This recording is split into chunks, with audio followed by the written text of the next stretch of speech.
So the big question is this: how these entrepreneurs who started from scratch and had no idea how to sell or market their products or services online, and then later on made over 6 figures, 7 figures, or even 8 figures, became best in their niches and found their dream customers to sell.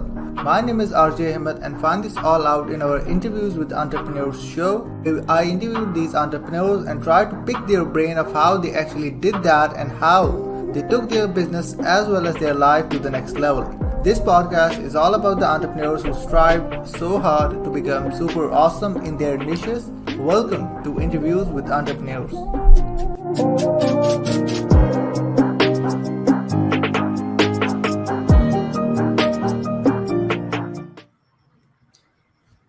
Welcome to Interviews with Entrepreneurs show, where we interview entrepreneurs who are super awesome in their niches. And guys, we have a special guest today out there that a lot of you guys were waiting for. You were like, get that person on the show there, and we finally got that guest on our show, which is Anik Singal. If you don't know who Anik is the CEO and founder of a company called Learn. He started his business over a decade ago. From his dorm room, and he started out, worked in his stuff out there, and after a couple of years out there, he made his first 8-figure business out there, which was crazy. Not only that, later on he made over $300 million in sales collectively with all of the different aspects out there. Not only that, he was also presenting himself out there in a lot of different places such as TedX and so many more things out there. Not only that, but also he helped out tens of thousands or even hundreds of thousands of people out there making money and understand the true meaning of financial freedom. And him and his company out there also went up in entrepreneur of the year and so much more out there. So please welcome the fighting entrepreneur Anik Singal. Hey, I was just saying, it's a pleasure to be here. Thank you very much for having me, and I'm looking forward to it, man. Truly appreciate it, man. Thank you so much for your time. How's your day so far? Day is going great. It's Friday, so like I was telling you, it's a little bit crazy, but every day is crazy. I say crazy days are the blessings, right? It means we're busy. Yeah, that's amazing. Well, Anik, if people are living under the rock, could you just walk us through a backstory, a bit of it, how everything started for you? Because it's been more than a decade out there since you're in the space, which is amazing. Yeah, it's actually, are you ready for this? It's crazy. It's been more than 2 decades. I've been in the space now for over 20 years. Every time I say that, I don't realize, I'm like, wow, time has just flown. I started when I was in college. I started in my dorm room. This is way before we had all these amazing communities and all this amazing training. We didn't have softwares back then. I actually built my first website using something called Microsoft Front Page, which they since got rid of. And I miss it. I thought it was a great software. It made me a lot of money. But when I was in college, I'll tell you what happened. So in the US, and I think in most countries that are on the Western side, Indians are known to really become doctors. That's what we do. We become doctors, engineers, or lawyers. It's like the top 3 professions. And ever since I was a kid, RJ, I just had that entrepreneurial side. I was the kid that had the lemonade stand at, the age of 8, and I would hire 6-year-olds to run it while I was inside watching cartoons. I mean, my brain was always showing this entrepreneurial side. So I went to school. I was in a pre-med program. I had a full scholarship. I mean, it was the dream. My parents were super happy. And about 2-3 weeks into my first year of college, I realized, oh my God, what have I done? I don't want to do this the rest of my life. And that was probably the hardest time of my life. But thankfully, my parents were amazing, super supportive. So I made the switch. I made the transition from being in this medical program to then I went to the business program at a different university. And I thought, this is it. I love business. I want to learn business. And next thing I knew, I was miserable within a month or 2 of that also. So now I've been in college for 2 years, over 2 years. And so I had this moment in one night where I just asked myself, what's going on? I don't want to be that person stuck in my parents' basement. I'm a smart, intelligent person. Why am I so unhappy? And I realized my problem was that I had been ready to start doing something. I was sick and tired of trying to learn in college, and I wasn't seeing the value of what I was learning. I just wanted to go do. And so I turn to the internet. I started so long ago, RJ, that Google was new back then. Actually, I started Wow. before Facebook existed. I was trying to do online marketing before Facebook even existed. So I went to Google and I typed in how to make money. And Google auto-filled for me and suggested online. I was like, okay, sure, why not? And I clicked that, and that led to a journey of 18 months of discovery. I went from one forum to another, to this site, to that scam, to this scam, and finally found this one forum that taught the idea of selling information. And that was where I met ClickBank. And that made sense to me because I'm a college student who spends thousands of dollars every semester on textbooks. And I was like, I love education. I believe in education. I mean, the name of my company is Learn, for crying out loud. Yeah. But that, for me, that forum was the life-changing moment. I spent months and months there asking questions and putting things together. And I tried my first business. I spent 7 months on it. It was a miserable failure.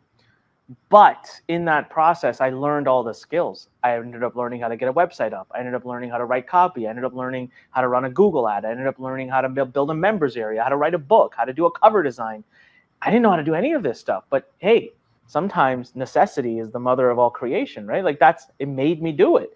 So finally, what I had is a breakthrough through the world of affiliate marketing. I was just getting to the point where I was ready to quit. And someone helped me, someone whose name I don't even know to this day, helped me.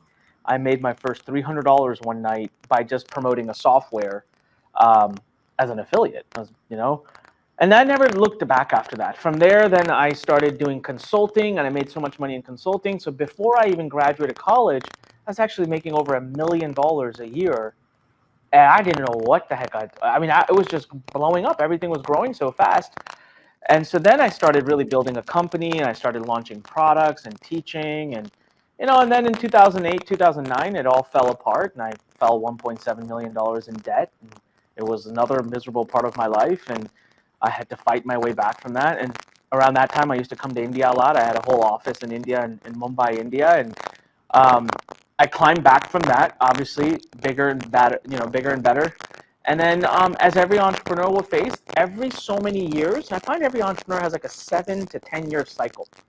About every 7 to 10 years, you really want to make changes. And I'm right in the middle of that right now. Like, I'm at the point now where I'm reevaluating everything in my life, all my businesses, all my opportunities, because I'm almost 40 years old. So now, let's make money doesn't do it for me. Of course, I want to make money. Everyone should make money. But like, I don't need more money. Now I'm all about, let's create legacy, let's create impact, let's create movements, let's disrupt industries. And that's making me think and make some pretty big decisions and changes. So I'm like right at the brink of that right now. And it's a very exciting time. It's a time full of anxiety. It's a time full of, confusion. But I mean, it's a creative moment. This is what us entrepreneurs live for. And I'm an open book, right? So even though I'm going through this, I'm like, hey, I'll talk about it. I talk about it openly. I have nothing to hide. But yeah, my journey, just so everyone knows, have I made millions? Yes. Am I incredibly wealthy and well off now? Yes. Do I live my dream life? Yes. Do I have scars that run deep from all of that journey of 20 years? Yes. I have been through the ringer. I have been to hell and back. And even today, everyone, take this and really, you showed me someone that had a notebook. They had sent you a picture of a notebook. This is something you want to write down on your notebook. Even today, there are days, and I'll openly accept it, I'll openly admit it, but it'll help everybody. Even today, there are days I wake up in the morning where I'm like, I think I'm going to fail. Can you believe, like, even after all the success I've had, I still have days where I wake up and I think, I'm not enough. I'm going to fail. I'm not going to make it. And I have that fear, and I have the desire, the little desire to quit, or the little fear that says, quit while you're ahead. This is normal, part of an entrepreneur's journey.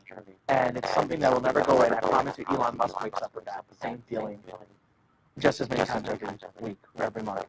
And it's just, that's something I've learned to really harness and use that to fuel my success. But yeah, there's just so many amazing things happening right now. At times, like, I don't know which way to go because there's so many opportunities.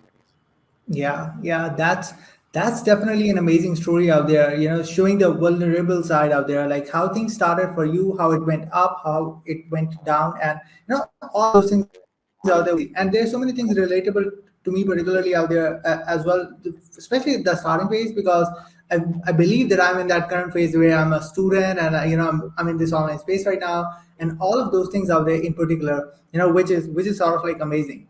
So like, what do you think about, you have saw so many people out there in different age groups. Let's talk about the student first. You were started out when you were a student out there.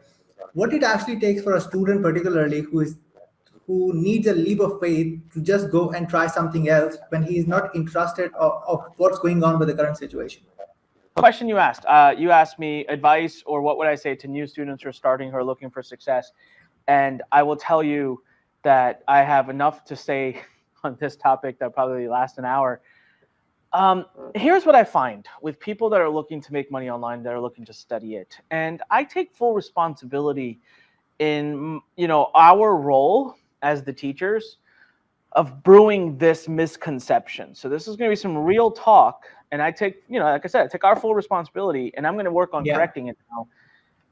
There's just really weird, unrealistic expectations. So it starts right with the questions the students ask in the beginning. So, okay, I'm Anik. I'm a new student. I just decided I want to make money online. This is a dream I have. Great. Awesome. So I'm going to come to RJ and say, hey, RJ, I see you make money online. And RJ says, yeah, I do. So show me what you do. Right there, we have a problem.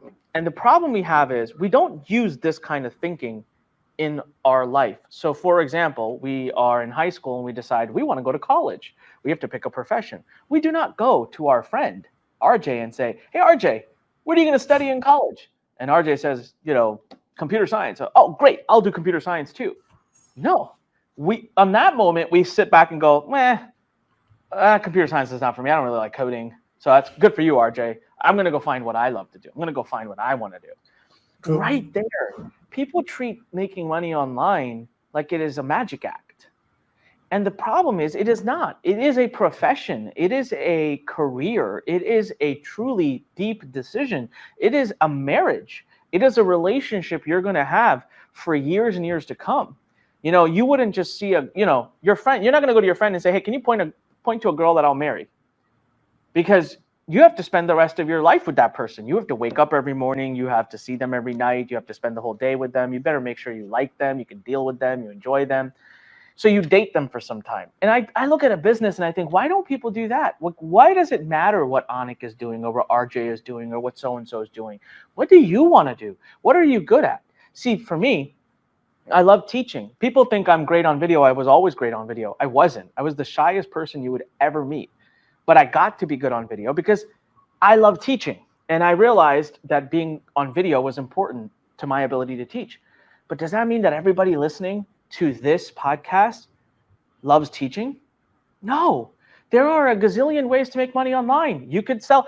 Look, I have a lot of friends. I was going to look for like a little tchotchke or whatever. I have a lot of friends that sell pens and, mouse, like just weird branded stuff. And I look at them and I'm like, and they're making millions, by the way. Okay. And I look at them and I'm like, boring.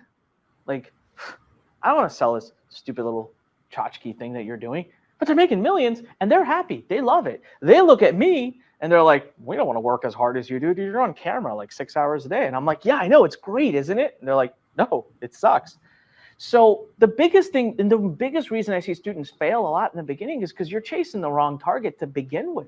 You're trying to do something that maybe you don't even enjoy, that maybe you're not even good at. So the first thing you should be doing is initially just don't just start doing something because it's working for somebody else.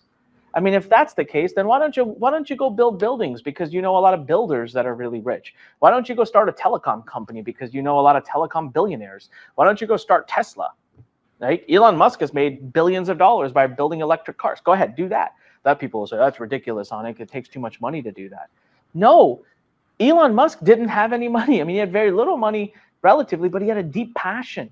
Deep passion. He devoted his life. He used to sleep in the factory, right? Because he didn't sleep in the factory because he wanted to become a billionaire. He slept in the factory because he wanted to change the way we travel, the world. He wanted to put people in space. And he wanted to make space a private place. So you have to find where is your passion. So it starts right with you asking the wrong questions, which is, I'm just going to do whatever he or she or person is doing to make money. Okay, after that, let's assume you've gone ahead You figured out, okay, I want to do blogging, or I want to do YouTube, or I want to do whatever. The other problem that happens is you start to learn. Maybe you buy a course, maybe you watch a bunch of videos or whatever, and you start to do innately what's going to happen. Remember, try to think back or watch a kid who's trying to walk. First time you see a kid stand up and try to take their first step, what are they going to do? For sure, they're going to fall. It's a guarantee. They're going to fall plop right on their butt. Okay, probably the first, second, third, fourth, fifth, sixth, or seventh time, they're going to fall straight on their butt. Now, what would life look like if we innately gave up at that first fall? The bunch of us would be crawling around this earth right now. We wouldn't be walking. But we don't do that, right? Okay, we go to work. Most people do not like their jobs.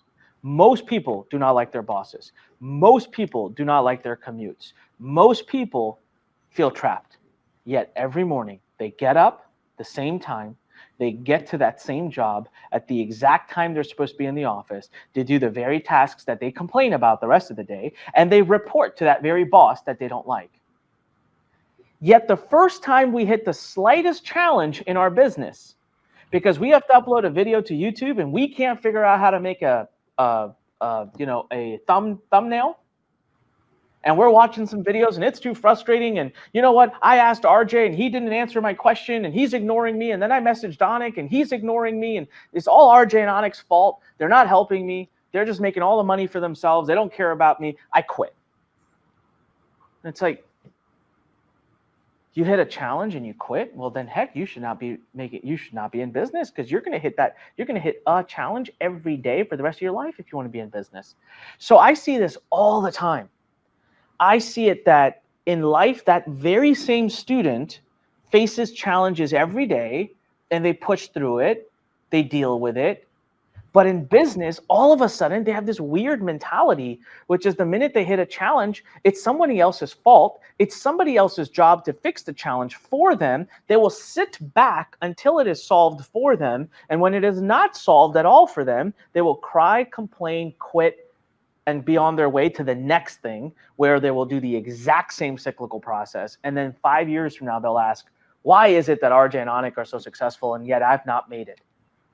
And it's because you never actually stuck it out with anything more than 3 months, and you never took ownership over the fact that this isn't just a side little thing you do to make money. It's a business, it's a marriage, it's a career, and you have to push through those challenges. This is literally the biggest advice I would give. Now, I said I take my responsibility over my part in this, is that sometimes us gurus, we just make it sound too easy.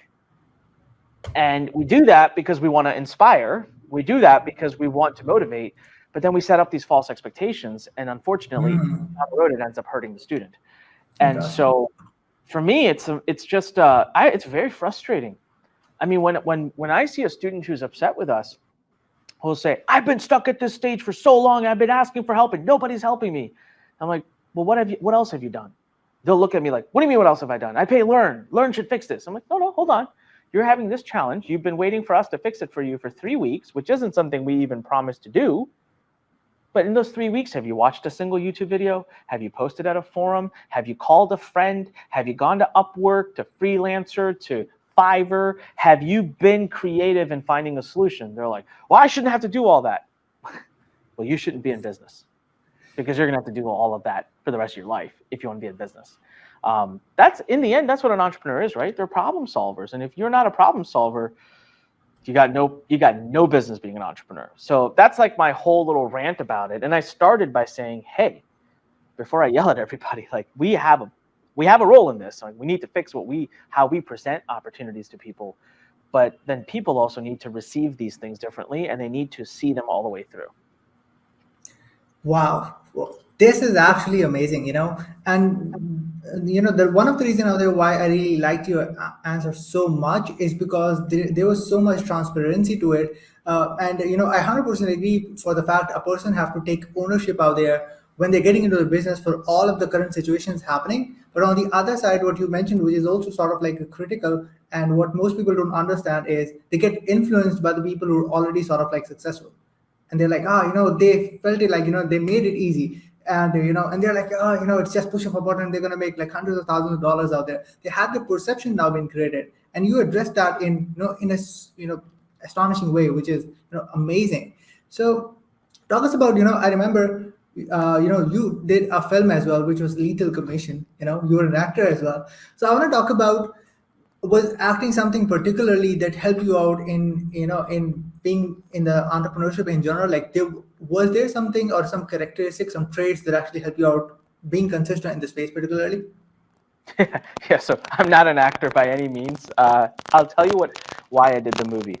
So when I was I used to go to Mumbai a lot, and Mumbai is the head of is the capital of Bollywood, and I just, through a fluke of events, okay, and it's a long story to get into, but through a fluke of events, one day I open my eyes, I'm sitting in Shah Rukh Khan's house, all right, and I mean, I am sitting with Shah Rukh next to me, and we are watching YouTube videos and laughing and having a good old time. And I remember just going, what in the world? How did I end up over here? And then Jude Chawla's walking in, and it's just like, it was the most surreal. And then after that, I'm going to see Sonu Nigam, and then after that, I'm going to see Sean, and then after that, I'm going to Arjun Rampal's house, and then after that, so I just got so connected into the Bollywood space because they were infatuated with my knowledge of the internet. And at that time, internet marketing and all in India was like non-existent. So I was going to their houses to teach them, and I actually did a lot of the digital marketing, which most people don't know, for Shah Rukh Khan's movie Raw 1. I did a lot of his digital marketing.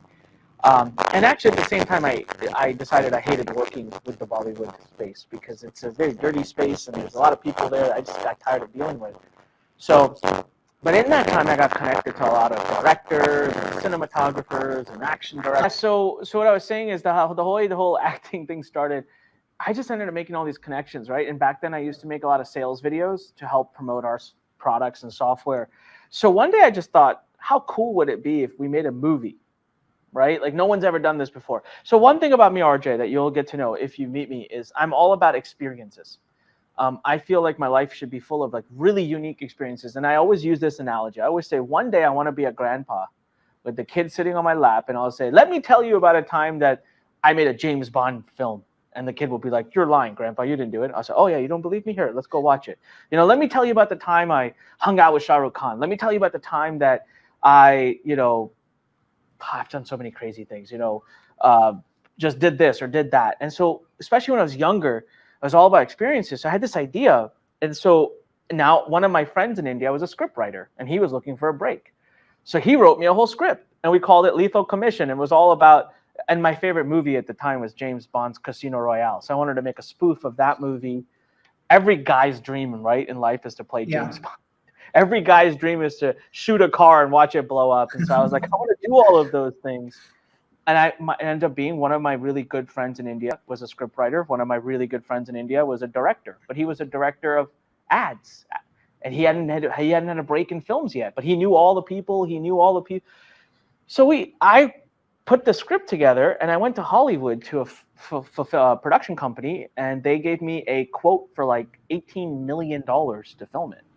Oh, I was like, that's insane. Like, I'm not doing that.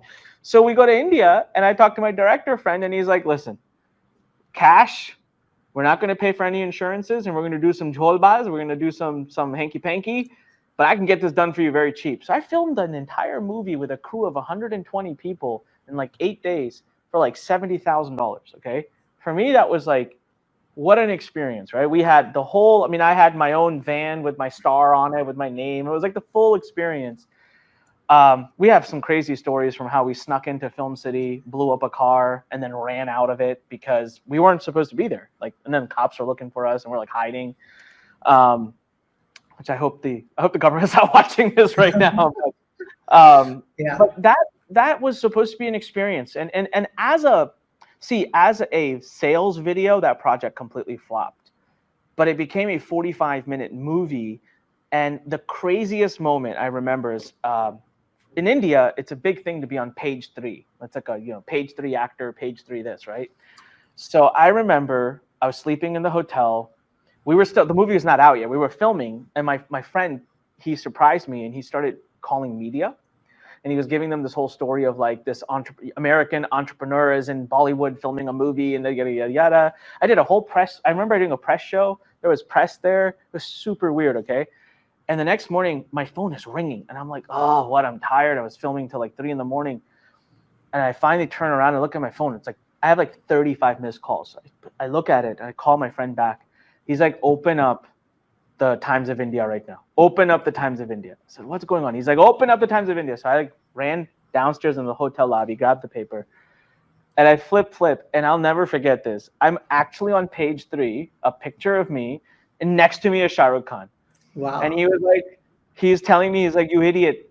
Actors spend their entire lives in this country trying to get on that page, and you did it in your first press release, your first movie. So, you know, these are fun experiences that you could talk about for the rest of your life. Like I said, as a sales video, it flopped. But look at this. Till this day, people ask me about it. They talk to me about it. It made its long-term impact. And people watch it and say, Anik, this is so cool. How'd you do it? And I always tell the story of how it happened. But yeah, I'm not an actor. After that, I didn't want to be an actor. And acting has had zero part of my career as an entrepreneur. It has not helped me at all. Got it. That's amazing. So that's how actually the name. You know, I know you have a podcast out there which is the Firing Entrepreneur. So that's how actually the name came up through out there for. So like, what made you think about, okay, I'm gonna have the name the Firing Entrepreneur particularly as the name of your podcast? Yeah, good question. So I've had a lot of challenges in my life, going all the way back to when I first started this my journey. I had major health issues. So in 2005, I almost died. I was so sick. I was in the hospital for 3 months, and they actually called my whole family in and said, 50-50 chance this kid wakes up from the surgery. Say whatever you need to say to him before he goes in. I was in the ICU for 6 weeks. I was so sick that I could not even sit up. If I sat up, my heart rate would climb to 170, 180.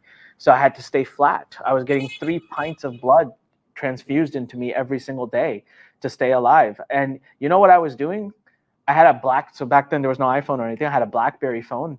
I was running my business. I ran a product launch from the ICU bed using my BlackBerry phone and 1 employee sitting in the office because I had to make payroll happen and I had to keep. So I remember getting into trouble from the nurses at the hospital. They would come in and say, you cannot have your phone out. You're in the ICU. And I would hide under the bed. They took my phone away. They took my phone away one time. I called my employee, had him go buy me a new phone and bring it back to the hospital. And it got so bad that I negotiated with the hospital administration to give me 3 hours a day on the nurse's computer. But they had to bring the computer in because I couldn't sit up. So I would lay flat like this and I would work like this on the computer. And I remember the nurse once asking me, like, what are you doing? Can't you just rest? And my dad and my mom are getting upset at me. And I told them one thing, and I said, while I have breath, air in my breath, I am fighting for my dreams, period. If I'm dead, that is my one excuse to stop fighting for my dreams. But if I am alive, I don't care what situation or state I'm in. I have zero excuse in fighting for my dreams. And I remember even that when I said that, even the nurse was like, oh, okay, calm down, buddy. Like, okay, do what you got to do. But when I came out of this thing, I obviously woke up from the surgery, and when they were letting me go from the hospital 2 weeks later, which, by the way, I ended up back in the hospital a few months later, and then ended up back in the hospital a few months later. But I remember the first time I was leaving the hospital, this head nurse comes down to see me. And she's like, I came in early today, 2 hours early, just to see you because I knew you were going to leave. And I said, yeah. She's like, I want to talk to you. I said, okay. She's like, I just want you to know something. She's like, you should be dead. I was like, that's not very nice to say. Like, I'm leaving today. She's like, no, you should be dead. You should not be alive.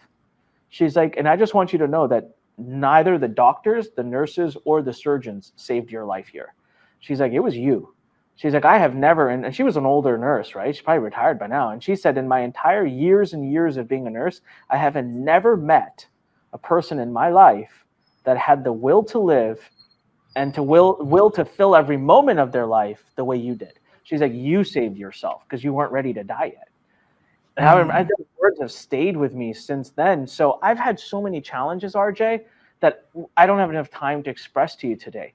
I mean, I have physical scars on my body from all the surgeries. I have nearly died in multiple instances. I have went bankrupt. I've been stabbed in the back. I've had money stolen from me to the tune of hundreds of thousands of dollars. I've made bad decisions and I've had bad things happen to me, and yet every time I fight back.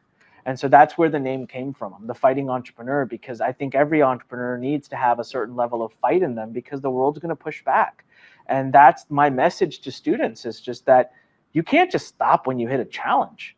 That's what the world is full of. That's why entrepreneurs make so much money. That's why we get paid so well, because we take those challenges and solve them, right? The rest of the world backs down and we come in and solve them, and they pay us for that. So that's where the fighting entrepreneur theme and name and everything came from. Definitely interesting out there, and huge props to you for making that thing out there happen, regardless for all of the challenges you faced. Even though we might have not been the idea about like things that you faced in your journey out there, but since you kept consistent and went on ahead, definitely an inspiring story. So Thank you. alongside the follow-up question I had, since you have a podcast which is called The Fighting Entrepreneur, I know like you interview like so many amazing entrepreneurs, and as you mentioned, since you've been in the space of for almost like 2 decades, you built huge multi-million dollar network out there, built like connections and all of those things out there. For a general people who's getting into the space, who are kind of like making money now, but they're not focusing on building those high-level connections, how do you think so that at that certain stage it is important to build that level of connections out there with the people out there who are either like the top influencers in the market or that in general? It is the most important thing you'll do in your business, period. That's it. Now, there's 5% of you who can be so good at your trade that the connections will come to you. And so the 5% of you who are just so wicked, so like Elon Musk, he does not need to go out and make connections. He's just they come to him right now, but maybe he did in the past. For me, I always so my sister-in-law, okay, so she called me a couple years, 3 years ago. She was laughing, and I was like, "What are you laughing about?" She's like, "You are so weird," she says to me. I was like, "What do you mean?" She goes, "Look at your Facebook post on your Facebook wall." She's like, "All you ever do is ask for referrals and recommendations." And I looked at it. I said, "Oh my God, you're right. I never even realized that." Well, shoot, I have the best freaking network on Facebook, man. I know the best people in the world, and they solve my problems so fast. Like, it's uncanny. I actually timed it. I have one. So I went to Facebook and I wanted to meet someone. I wanted to meet a very famous entrepreneur. Not very famous, but a very successful and somewhat famous entrepreneur. He happens to live 45 minutes from my house, and I couldn't find his phone number. So I went to Facebook and I just posted, anyone know this person and can introduce me? Would you believe it took 4 minutes, RJ? 4 minutes, and my cell phone buzzed. I look at it. It's a friend of mine who has text introduced me to that person. He created a 3-way text. I mean, you don't have to talk to people face to face, but they got to be in your circumference. Keep adding. So I'm very intentional about my networking. I've probably not been that intentional. I'm getting a little lazy now the last 2-3 years because my network has gotten so amazing. But like I told you, right, I'm entering a new season of my life. So I've realized now that I'm not challenging myself, but I'm sitting in this environment where I feel like I'm the top dog of it. And you never ever want to be in an environment too long that you're the top dog of. That's the worst thing you can do for your own growth. I'm only 39 years old. I got a lot to grow. So what I'm doing now is I'm starting to inject myself into a community where I'm actually the bottom dog. So I have to restart all my networking. And so I've been getting very intentional about my networking now. And I like to send out gifts. And I have a joke that I never send gifts on birthdays and Christmas because everybody sends gifts on those days. I don't want to be one of 17 packages you get. I want to be one of one. So I send random gifts out on like March 5th. So the person's like, "Why'd you send me this gift?" And I'm like, "Oh, no, I don't, just sending you a gift before everybody else sends you a birthday gift. Wanted to be the first one. So I'm like 2 months ahead. I just wanted to reach out to you and say something." And I send out fun things like, "Okay, I'll tell you what, we're getting these made now soon for anyone who is a guest on The Fighting Entrepreneur. So we're just going to send you a glove." And you know why? Because when you get this, what's going to happen is it's so big and it's so interesting and it's so cool. You'll take a picture of it and put it up on Facebook and tag me and say, "Oh, look, Anik sent me a glove." And then what's going to happen is so-and-so is going to be like, "I want a glove." And they're going to want to get on my episode. And then your kid's going to come along and say, "Daddy, what's this?" And you'll say, "Oh, this guy Anik sent me this glove." And then the kid's going to run away with it. And then the kid's going to have it in their toy store box. And every time that parent sees that, he's going to think of me. So I send out really interesting gifts to my network that I make sure the family will enjoy and want to be a part of, because every single time the wife or the kids say, who sent this? Where did this come from? They have to talk about me to their most loved ones. And so that warms up that relationship even more. So you see how intentional, like I'm very, very specific in how I handle my network. Sometimes I randomly text message some people in my network, say, how are you doing? Just thought of you, want to say hi. I have nothing to ask them for. I just, how are you? And then how can I help you? And I'm very, as a matter of fact, I'll tell you right now, probably in the next stage of my life, half of my day, and I mean this, 50% of my day, I think, will be just nurturing and growing my network. It's that important. Yeah, definitely. And you actually hit every single corner points out there. It's something like that initially happened to me out there. There was an 8-figure guy who was trying to reach out to some person out there who was also a 7-figure guy, but his inbox was completely flooded. But he knew me. I was a friend of him, and he was like, Yeah. can we make it happen out there? And then we created sort of like a 3-way chat, and we started to connect with each other out there. And most people out there sort of like underestimate the level of building connections. And as you mentioned on the gift particularly, I know you don't know about it, but I created this book which is called like Decades in Days, which was like I interviewed like all of these successful entrepreneurs, and I turned it into a book and sent it over to them. And they were like, you're like 21 or 22, you're like having this book, like it's That's crazy. awesome. So Yeah. yeah, That's like awesome. that's amazing. So like one of the last things I want to ask, I don't want to take too much of time, and I truly appreciate that. Since you've been in the space for 2 decades out there, what's your thought and what's your plan for the next decade, particularly with love and yourself? Great question. So I'm going to answer this two different ways, because I want to answer one answer I want to give because I think it'll be impactful to everyone who's just starting. The second answer is what I'm doing, but that may not be as impactful to people that are just starting. So the first, and I'll give the second one first. So what am I going to do? My big focus for the next 10 years now is, for example, yesterday an opportunity came to my door. It was from a good friend and it could make good money. And I said no to it. And my friend was arguing. He said, yeah, but this won't take up too much of your time. And it's, you can make a couple $1,000,000 or whatever. And I said, I don't need a couple $1,000,000. I don't want to waste my time as my most precious. I kind of realized something, RJ. I was like, man, I'm almost 40 years old. Like, I'm not far away from being at 50% of my life. So I got to do the best I can with the remaining 50%. And I don't want to spend the remaining 50% just chasing money. I want to create impact now. So my whole life is shifting now. So business opportunities and things that I'm looking at, they're all about, hey, is this something that'll create long-term impact? Is this something I can see myself doing for a while? Is this going to, make sure it doesn't take away time from my family? I just had a daughter. I want to make sure I can spend all my time with her. And so I'm asking questions very differently, but the next 10 years of my life, I think, are going to be very, very, very heavily involved in teaching and impact. So if you look at my social media, I have really begun to spend a ton of time on my social media. I'm putting out content like never before. That's because I want to do that for 10 years now. I want to do massive I want to impact and reach many people. I just calculated in the last 30 days, 12.5 million video views have taken place. Amazing. That I love, because that's 12.5 million people that somehow, some way I reached. Maybe I helped them, maybe I didn't, but I reached them. So I want that number to go to 125 million, right? That's my next 10 years big focus. The second part of my big focus for the next 10 years is investing. I am tired of running companies, and this happens to every major entrepreneur out there. You reach a point where you're like, hey, in the industry, they call it, I'm done operating. I don't know if I want to operate for much longer, because operating is it's like being an Olympic swimmer. It takes a toll on your body, all that practice every day. Most people, by the time they're 30, 35, they're like, okay, I'm done competitively swimming now. I had my 15 years and I'm tired. My body is tired. I'm mentally tired. I'm going to go coach it now. Maybe I'm going to go teach it. Or I'm going to start, an academy or an institute for swimming.